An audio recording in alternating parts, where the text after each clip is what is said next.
अस्सलाम वालेकुम। अभी मैं आपकी खिदमत में पेश करने वाला हूँ CS506 असाइनमेंट नंबर 1 का सेकंड पार्ट। एक GUI भी बनाया था, ठीक है। तो उसमें अभी हमें एक दो मेथड बनानी है, एक जिसमें हमारा डाटा इंसर्ट होगा और दूसरा जिसमें हमारा डाटा टेबल के फॉर्म में शो होगा, ठीक है। पहले मैं आपको रन करके दिखाता हूँ, ठीक है। ये जो टेबल है इसमें जो हमारा ये जो डाटा आ रहा है हमें डेटाबेस से आ रहा है, ठीक है। जो डाटा हम इंसर्ट करेंगे यहाँ इस फॉर्म में, तो यहाँ इस टेबल में फिर हमें शो होगा, ठीक है। जैसे कि मैं एक रिकॉर्ड आपको इंसर्ट करके दिखाता हूँ, फीमेल कुछ भी, ठीक है। यहाँ पर और यहाँ पर होगा डिस्ट्रिक्ट। ऐड के बटन पर क्लिक करूँगा तो डेटाबेस में डाटा भी ऐड हो जाएगा और यहाँ इस टेबल में भी शो हो जाएगा, ठीक है। तो ये डाटा अभी डेटाबेस से ही आ रहा है। मैं आपको उधर MS Access डेटाबेस में भी दिखाता हूँ,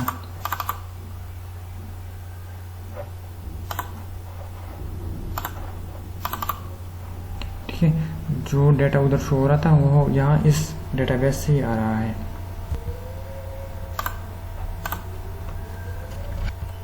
तो ये किस तरह काम कर रहा है ये मैं आपको भी सिखाने वाला हूँ, अभी समझाने वाला, ठीक है। तो आप पूरी वीडियो को अच्छी तरह देखो, आपको भी समझ आ जाएगा, फिर आप अपने असाइनमेंट खुद से बना सकते हैं, ठीक है। तो आपने ओपन करना है डिज़ाइन और यहाँ पर जो ये ऐड का बटन है, ठीक है, ऐड रिकॉर्ड का बटन, आपने इस पर क्लिक करना है, आपने इस पर डबल क्लिक करना है, ठीक है। या डबल क्लिक करना है या आपने यहाँ पर इवेंट फिर एक्शन परफॉर्म, ठीक है, ठीक है। ये मेथड मैंने कॉल किया हुआ है,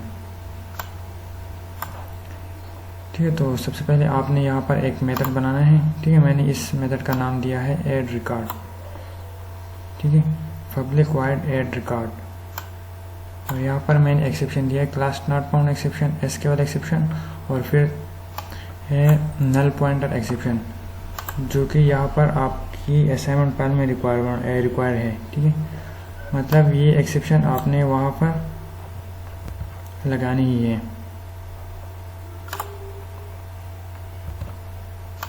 उसके बाद आता है, ठीक है, तो यहाँ पर आपने अपना क्लास ड्राइवर लगाना है, ठीक है। तो हमने जो MS Access के लिए जो ड्राइवर यूज़ करना है, ठीक है। अगर आपने MS Access डेटाबेस यूज़ करना है अपने जावा के प्रोग्राम में, ठीक है, अपने जावा प्रोजेक्ट में, तो फिर आपने ये वाला क्लास लगाना है net.youcanaccess.jdbc ड्राइवर, ठीक है। ये हो गया आपका क्लास ड्राइवर, ठीक है। और उसके बाद आता है हमारे पास कनेक्शन, ठीक है। तो आपने लिखना है कनेक्शन और यहाँ पर कनेक्शन का ऑब्जेक्ट बनाना है, ठीक है। और इसको इनिशियलाइज करना है driver.get कनेक्शन। और आपने यहाँ पर अपना URL मेंशन करना है जिस जगह पर आपका डेटाबेस है, ठीक है। ये हो गया आपका डेटाबेस फाइल, डेटाबेस पाथ, ठीक है, यहाँ। और ये आपका डेटाबेस का नाम। और आपने यहाँ पर डेटाबेस ड्राइवर भी मेंशन करना है कि ये कौन सा डेटाबेस है, ठीक है, कौन सा ड्राइवर है। तो जो ड्राइवर हम यूज़ कर रहे हैं वो है JDBC you can access driver, ठीक है। तो आपने ये नेम लिखना है, ये हो गया आपका URL, ठीक है, एसेट। इस एसेट के फोल्डर में हमारा डेटाबेस है और ये हो गया हमारा डेटाबेस का नाम, ठीक है। पर पास करना है, आप चाहे तो यहाँ, ठीक, इस पूरी टेक्स्ट को यहाँ पर भी लिख सकते हो, इस ब्रैकेट के अंदर, पैरेंथेसिस के अंदर, ठीक है। और फिर उसके बाद आता है प्रिपेयर स्टेटमेंट। अगर आपने कोई भी डाटा इंसर्ट करना हो, अपडेट डिलीट वगैरह जो भी करना हो, तो फिर आपने उसको इस प्रिपेयर स्टेटमेंट के अंदर ही लिखना है, ठीक है। जैसे कि मैंने यहाँ पर लिखा है प्रिपेयर स्टेटमेंट, ठीक है। इसका ऑब्जेक्ट बनाया है PST, ये आप कोई भी नेम दे सकते हो यहाँ पर। और इसको कनेक्शन, ये जो हमारा कनेक्शन का ऑब्जेक्ट है, ठीक है, डॉट प्रिपेयर स्टेटमेंट, वहाँ से हमने, और यहाँ पर हमने ये क्वेरी पास की है, जो क्वेरी हमने यहाँ पर लिखी है स्ट्रिंग में, ठीक है, वो यहाँ पर मैंने पास की है। अगर आप चाहे तो इस पूरी स्ट्रिंग को आप इसके अंदर भी लिख सकते हो, ठीक है। इस पूरी क्वेरी को आप इधर डायरेक्ट भी लिख सकते हो। मैंने आपके समझाने और आपके आसानी के लिए इस तरह लिखा है। और यहाँ पर मैंने जो ये नेम लिखे है, ये जितने भी एट्रीब्यूट है, ये मैंने वहाँ MS Access डेटाबेस, हमारा जो MS Access डेटाबेस था ना, वहाँ से हमने ये नेम कॉपी किए। मैं आपको यहाँ पर दिखाता हूँ,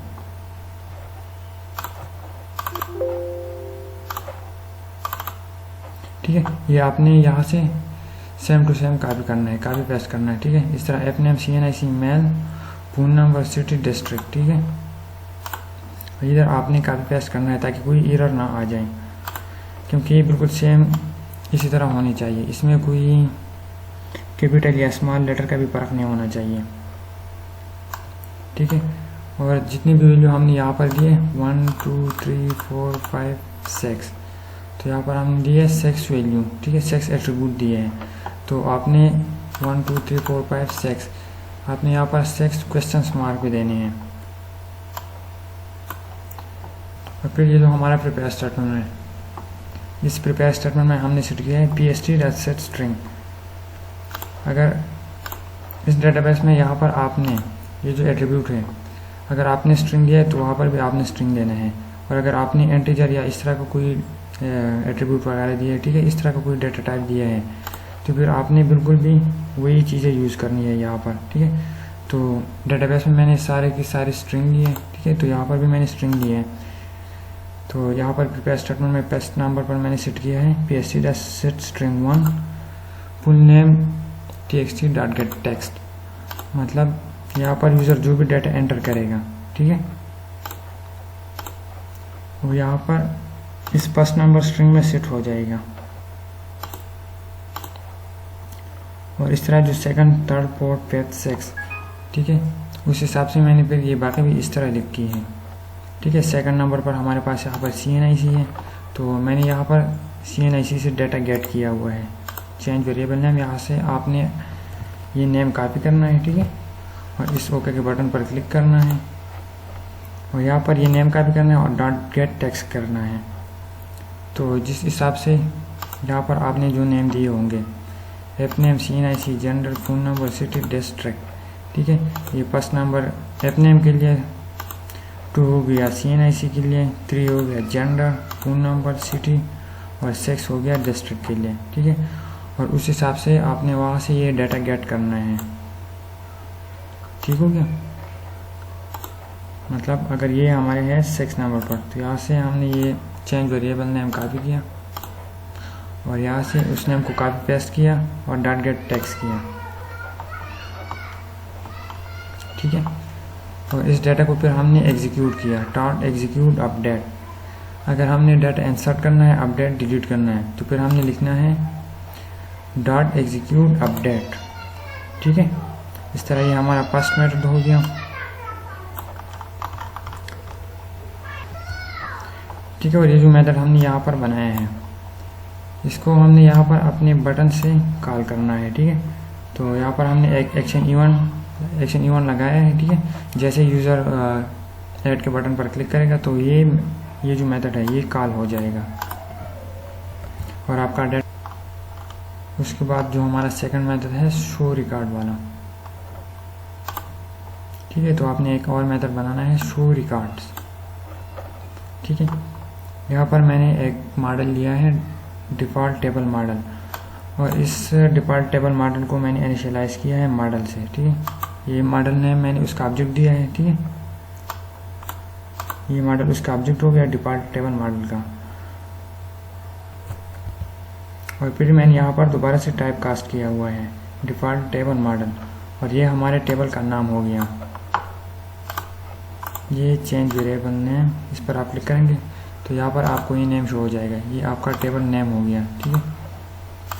और फिर इसको हमने किया है .get मॉडल, ठीक है, ये वाले किया है .get मॉडल।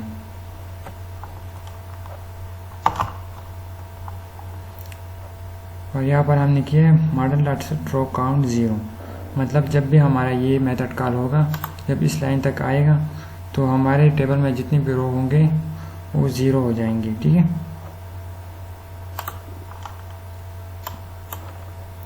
और यहाँ पर मैंने फिर यूज़ किया है ट्राई कैच का, एक्सेप्शन हैंडल करने के लिए यहाँ पर मैंने यूज़ किया है ट्राई कैच, ठीक है। और ये हो गया हमारा क्लास का नाम, ठीक है, class dot for name net dot you can access JDBC you can access driver, ठीक है। और फिर उसी तरह ये मैंने यहाँ पर स्ट्रिंग URL लिया हुआ है, ठीक है। और connection con is equal driver manager dot get connection, यहाँ पर मैंने ये वाला URL पास किया हुआ है, ठीक है, ये स्ट्रिंग पास किया है। ये हो गया डेटाबेस नेम ठीक है, डेटाबेस पाथ हो गया और ये हो गया हमारा डेटाबेस का नाम। और यहाँ पर हमने एक क्वेरी पास की है, ठीक है, यहाँ पर हमने एक क्वेरी लिखी है सेलेक्ट ऑल फ्रॉम रिकॉर्ड, मतलब हमारा जो डेटाबेस है रिकॉर्ड उसमें जितना भी डाटा होगा वो डाटा हमने यहाँ से गेट किया है, ठीक है। सेलेक्ट ऑल फ्रॉम रिकॉर्ड इसका मतलब है जितना भी डाटा है वो यहाँ से गेट हो जाए।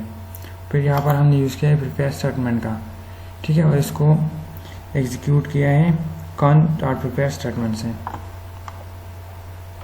ठीक है। और यहाँ पर फिर हमने रिजल्ट सेट लिया है। अगर हमने कोई भी डाटा शो करवाना हो डेटाबेस से तो हम यूज़ कर सकते हैं उसके लिए रिजल्ट सेट, ठीक है। इसका ऑब्जेक्ट बनाया है मैंने RS और यहाँ पर मैंने किया है pst.execute query, ठीक है। फिर यहाँ पर मैंने एक while लूप लगाया हुआ है, ठीक है।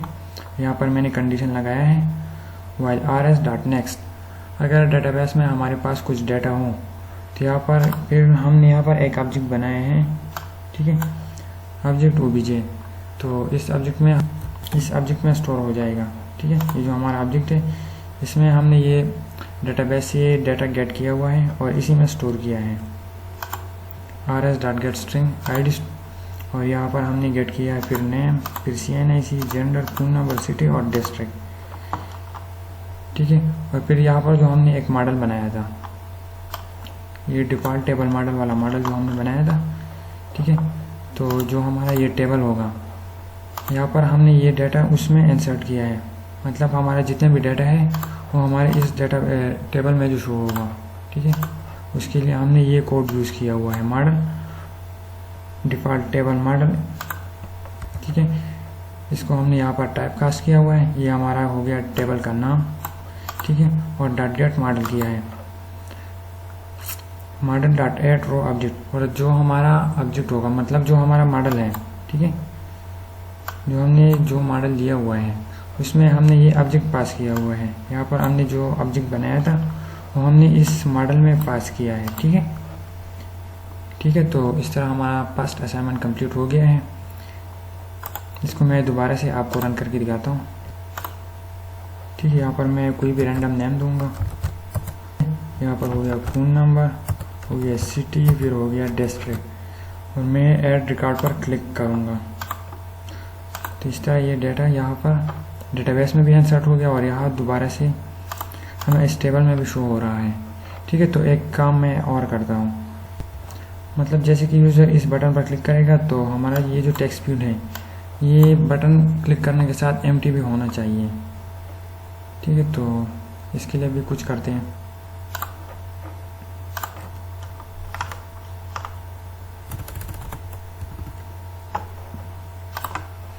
ठीक है। तो यहाँ से आपने चेंज वेरिएबल और यहाँ से ये टेक्स्ट कॉपी करना है फुल नेम txt, ठीक हो गया। और इसको आपने करना है डॉट सेट टेक्स्ट,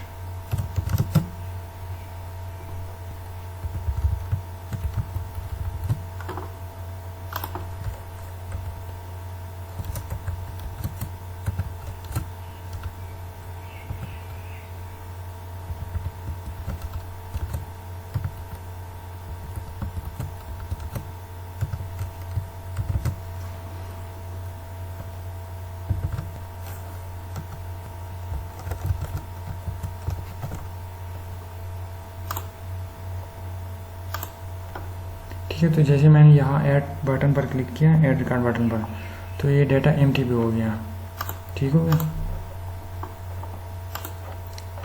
अच्छा, फिर उसके बाद आता है कि आपने इस असाइनमेंट को किस तरह सबमिट करना है, ठीक है। तो इस असाइनमेंट को सबमिट करने के लिए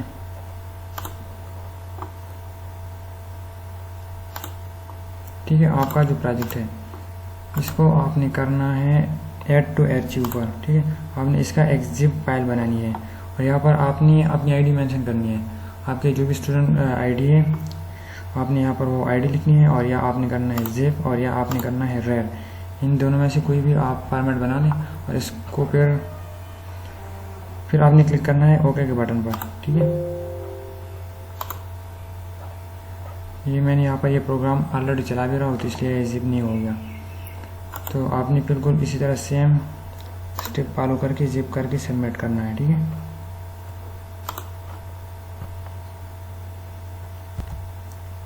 तो अगर अभी तक आपने मेरे चैनल को सब्सक्राइब नहीं किया तो मेरे चैनल को भी ज़रूर सब्सक्राइब करना।